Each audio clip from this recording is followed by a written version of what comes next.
So ito na mga kalodi, alam nyo ba, habang kanina ay naglalaba ko, ay marami akong ginagawa at gumagawa din ako ng yelo dahil taginit ang panahon, naubos na yung pondo namin na yelo. Habang ako ay naglalaba, gumagawa ako ng yelo dahil pinagsasabay ko lahat ng ginagawa ko para maubos agad ang aking trabaho, mga lodi.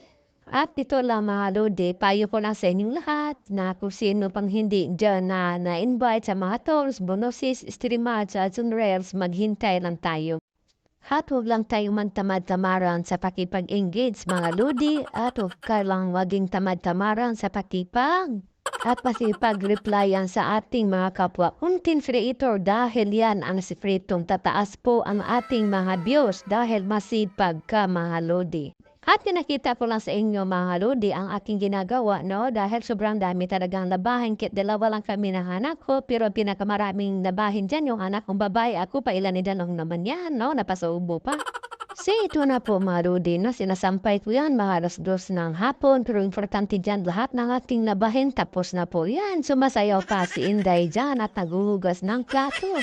At ito na po mga lodi, naghugas pa ako ng plato daan sa kusina ko. Ayan, Luzon, Visayas, Mindanao. Maraming salamat sa panonood.